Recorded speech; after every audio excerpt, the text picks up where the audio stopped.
Welcome to this session. I want us to look at 4 steps for problem solving. I am one of those who strongly believe that if you are going to win in this life, you're going to win at anything that you do, your personal life, your your relationships, your family, your career, your business, your money, whatever in this life. I strongly believe one of the most powerful soft skill that you should have should be the skill of problem solving. And in our community, I have had a couple of sessions on problem solving. And I like to teach people on the different frameworks to solve problem because the more you know different ways, or the more your mind is trained on diverse ways to look at life challenges and problems and begin to solve them, the more happier you will become. You know, people are sad in life, people are depressed in life because of so many problems that come their way. If you see an entrepreneur that is struggling and not happy with their business, what is happening is the business has so many problems and they are not equipped enough. They are not well trained enough to solve the problems. If you see somebody having financial challenges, it all stems up from the inability to actually solve their financial problems. Same with relationships. It could be romantic relationships, it could be marriages, it could be family. Problem solving is a skill that cuts across professional, business, personal, romantic, family wise, anywhere you are. And personally, for me, and working with different clients, I have learned that the more you are exposed to the different frameworks and the more you train your mind to be able to understand how to approach problems, the more you will quickly know how to solve problems and live a happier life.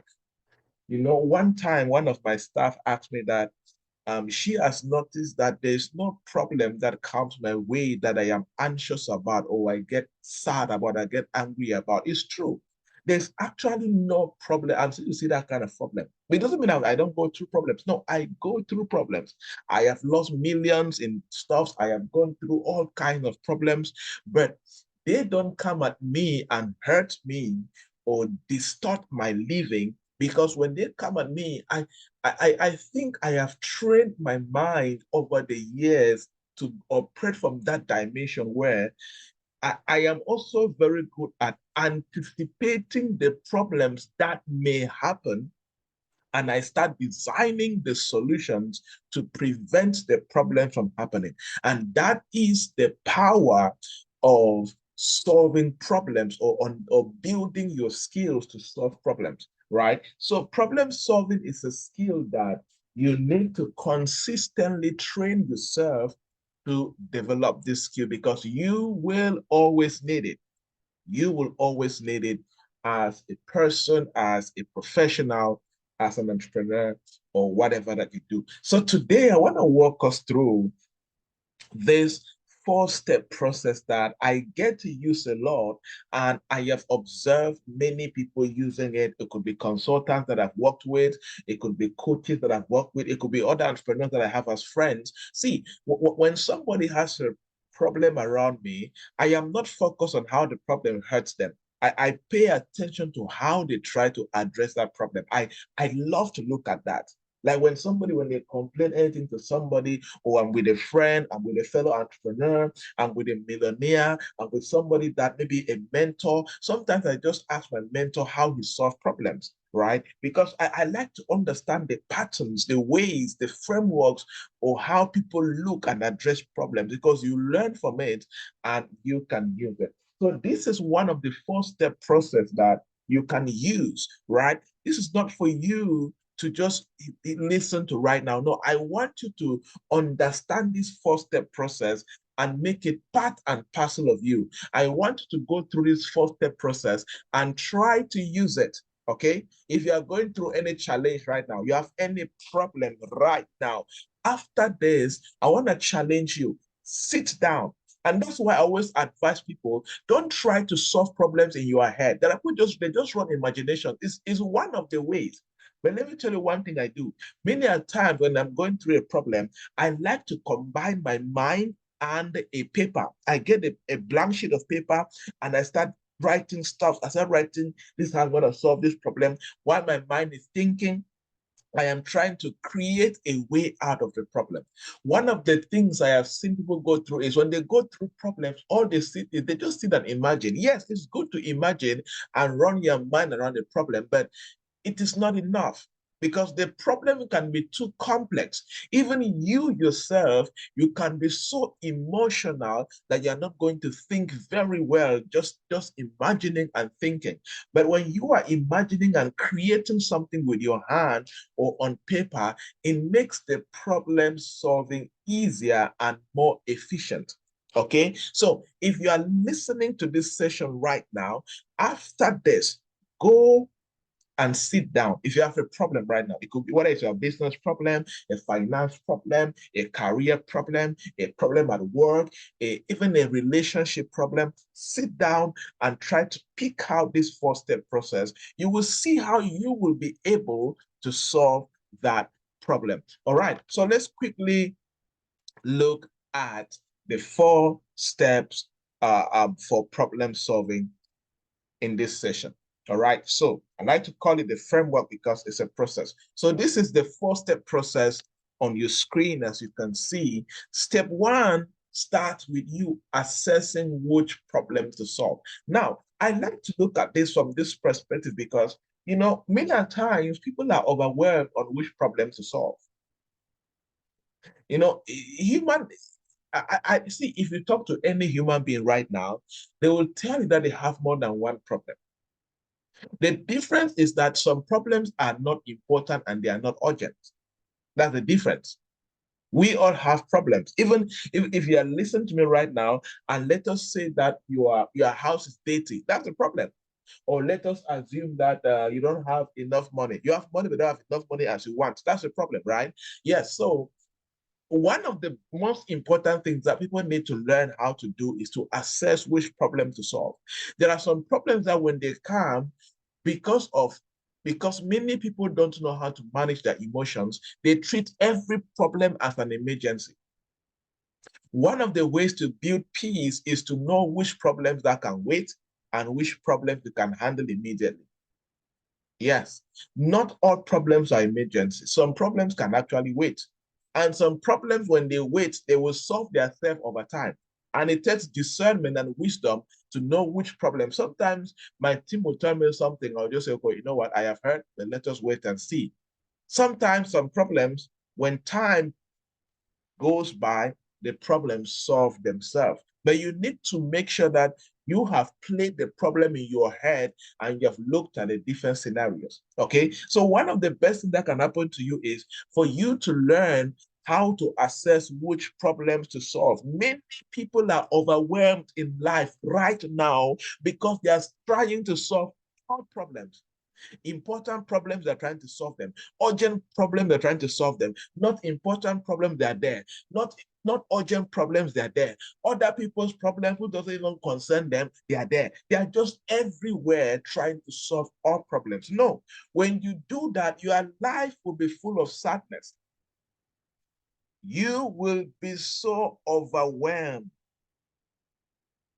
You will be so overwhelmed, and your life will be full of sadness. But when you have grown as a person to that place where you have the discernment and the ability to assess which problem to solve at the particular point in your life, you will always be efficient and effective, and you will see progress in your life. Problems abound, but not every problem is yours to solve. Yes, not every problem is yours to solve. This may be hard, and some people may not learn. Many people get to learn this at the later stage of their life.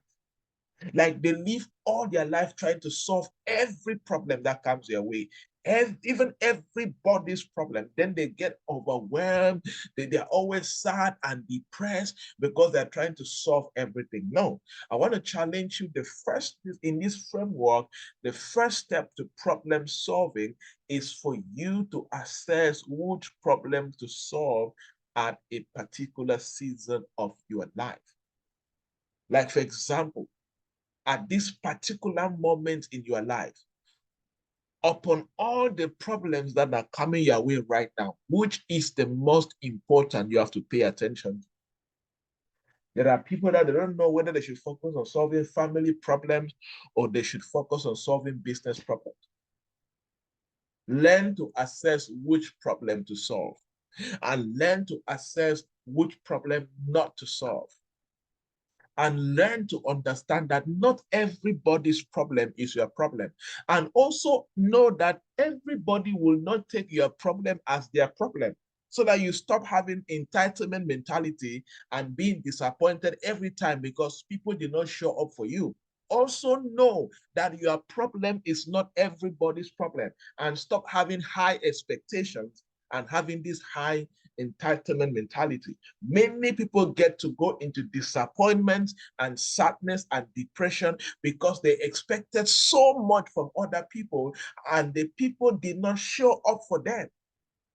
Maybe the people assessed their problems and came to the conclusion that your problem is not their most important problem. So they focus on their own problem. So also have this discernment so that you know peace and focus on the things that matter. All right? So don't only jump in solving other people's problems from the place of excitement and emotion or because you want to show that you care too much. It's good to care. It's good to be kind, but it's also good to do it with wisdom and discernment. Okay? So the first step in this process is to do what? Assess which problem to solve. Always have this message at the back of your mind. Your life will always be full of problems, but not every problem is yours to solve at the same time, and not everybody's problem is yours to solve. When you know this, you will have an efficient, effective life that produces results. And it will also help you to focus on the most important problems. There may be somebody listening to me right now. Your life is in chaos because you have been trying to solve every problem that comes your way, and you lost focus on the most important problem that you should have solved and have your life in order. And because you were everywhere, you lost touch of that most critical problem, right? Is there anybody who has experienced that? You have experienced that, right? Yes, in the chat box. Have you experienced something like that?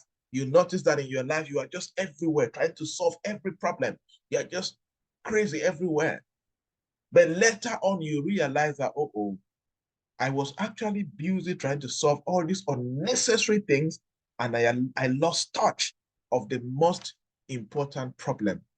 that most important problem in my life. So learn that, okay? Then the second step in this framework is ask people closest to the problem. I think this is one of the most important things that people miss out in problem solving. People try to solve problems without talking to the people closest to the problem. Ask a lot of questions of the people who understand its bits. Let me tell you, there is no problem that doesn't involve people. And one of the best ways to solve problems is for you to ask questions to the people closest to the problem. Let's say, for example, let's assume that you are married, or let's say you are in a relationship, and your relationship has problems. If you're trying to solve, no matter how much the person has hurt you, if you are really serious at solving the problem, ask questions to the person and ask questions to all the people that are around that problem or closest to the problem. You solve a problem more effectively when you have the relevant information from the right people before you make your final decision. It's the same like in your workplace. If you are a supervisor in a workplace, or you're a manager in the workplace. Learn, don't just jump into solving problems with inadequate information. It is very, very risky. One of the most important components in solving any problem is relevant information. People have made the wrong decisions in marriages because they were trying to solve a marital problem with the wrong information, because they did not ask the right questions to the right people closest to the problem. People have made the wrong business decisions because they had the wrong information or inadequate information. You see that? Yes. So it makes it difficult for people to be able to solve the problem effectively. So the step is very simple. If you have a problem, sit down, identify the people in that line, identify the people who are close to this problem, identify the people who are directly or indirectly related to this problem, and ask the right questions. Sit down and frame the question. Maybe a question like, did you really do it? And looking at them face to face and them communicating with you, that facial interaction can also give you information. Body language is information, right? Sometimes you even know that the person may lie, but still ask the question. Don't assume that they will lie. Ask the question. So this step is all about asking the right questions to the people closest to the problem before you make your final judgment, before you take steps to solve the problem. If your business, you're having sales problem, you need to start asking questions to people who are in charge of marketing and sales. You can ask questions to potential customers or to customers who have been buying from you and they stop buying. Before you are able to solve that problem, you need to ask all these relevant questions so you understand, you have the right understanding to the best of your ability. You get that? Good. So when you assess which problem to solve, ask people closest to the problem. When you have done that, don't, the third step to take is analyze the causes of the problem, not the symptoms. Many people try to solve problems by addressing the symptoms, by analyzing the symptoms. No, it's not good enough. It's not good enough.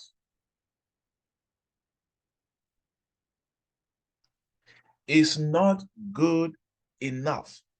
Okay?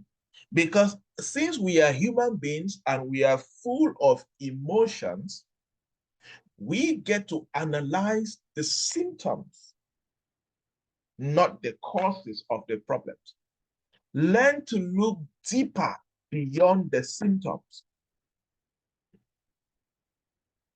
It turns out the real problem is confusion about what? Priorities. Okay? So when there is a problem, every problem has symptoms and causes. If you are serious at solving the problem, look at the causes. And some causes will help you to walk away from the problem. Yes, because sometimes not all problems will be some problems. You need to avoid them, manage them, or just manage them. You may not solve them totally.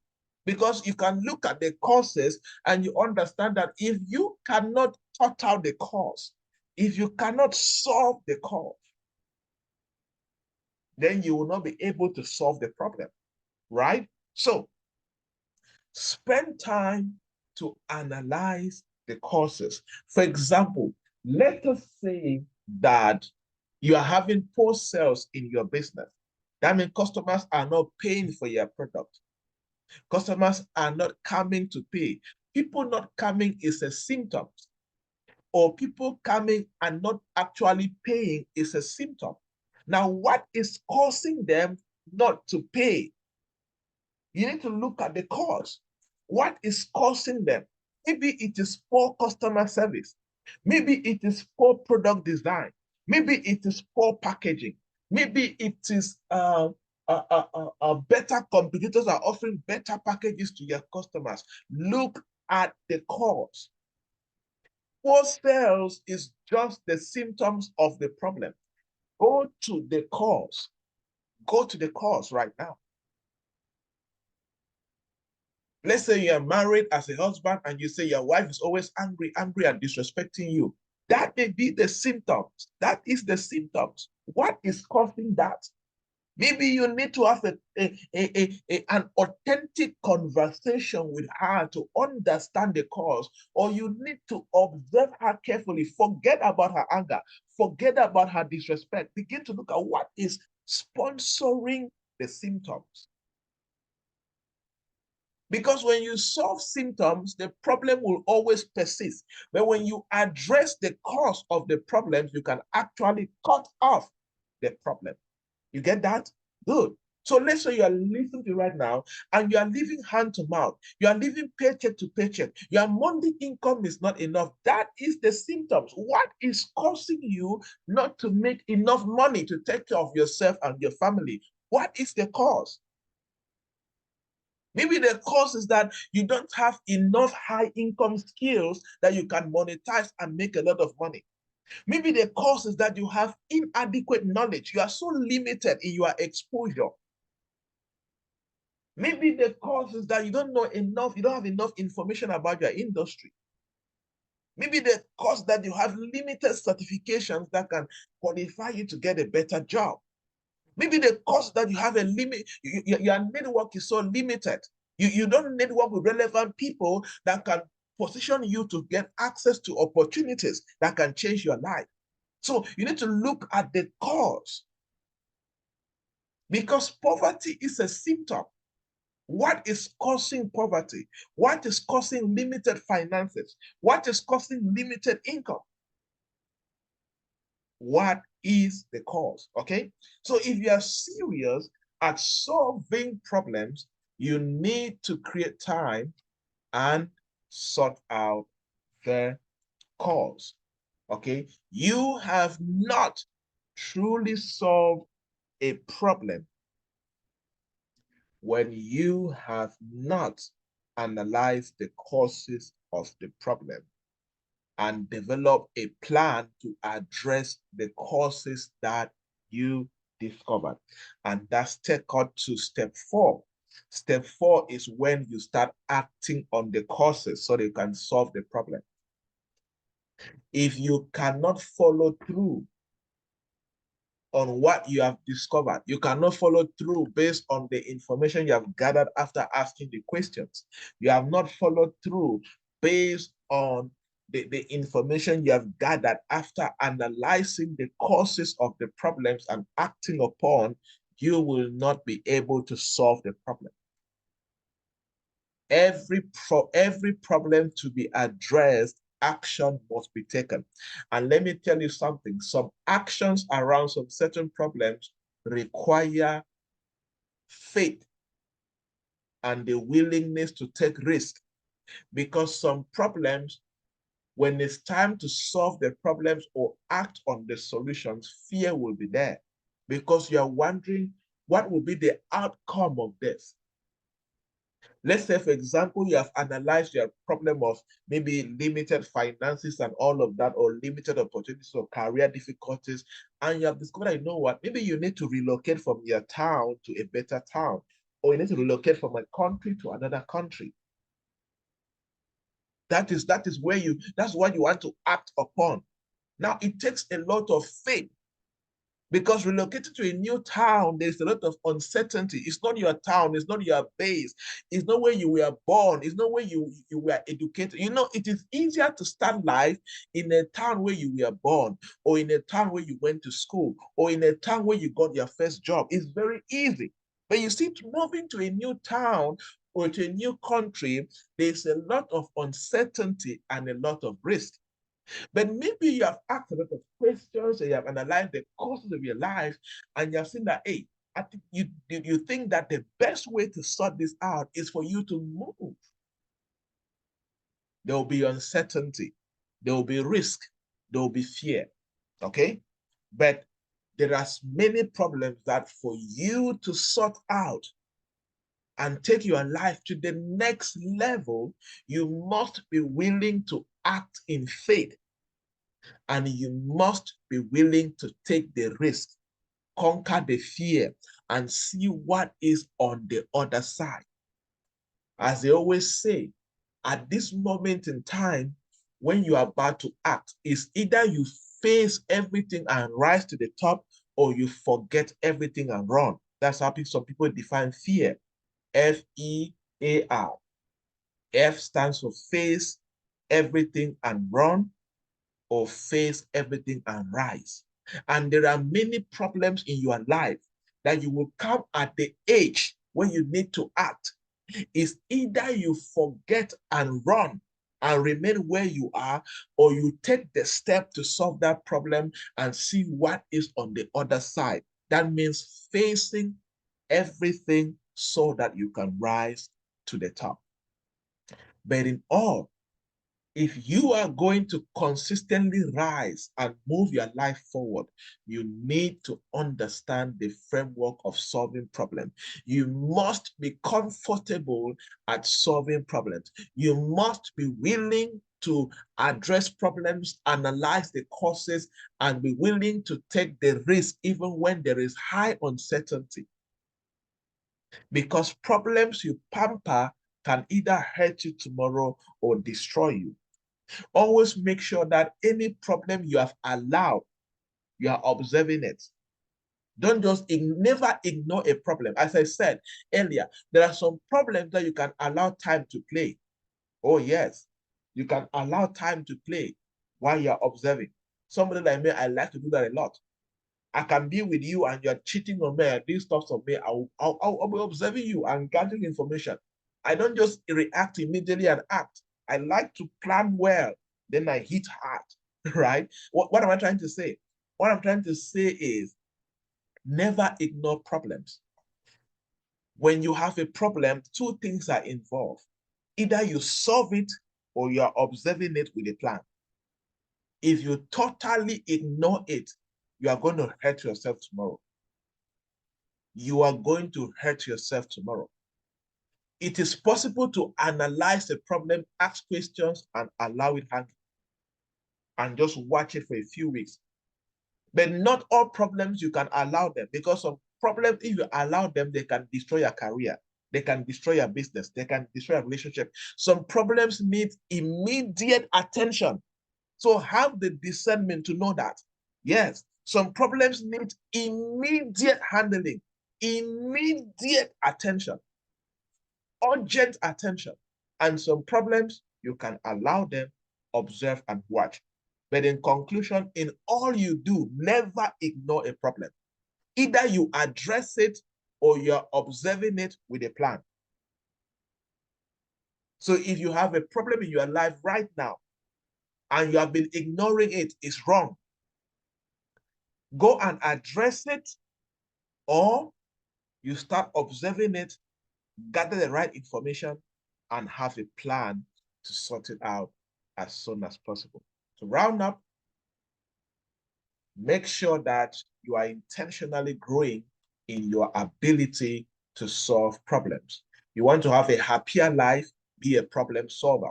People that ignore problems, or people that don't have problem solving skills, live very sad and depressed life. Because show me any person who is sad, any person who is depressed, I'll show you somebody who has so many problems and don't know how to solve them. One of the secrets to a happier life is to develop problem solving skills. All right. Any questions?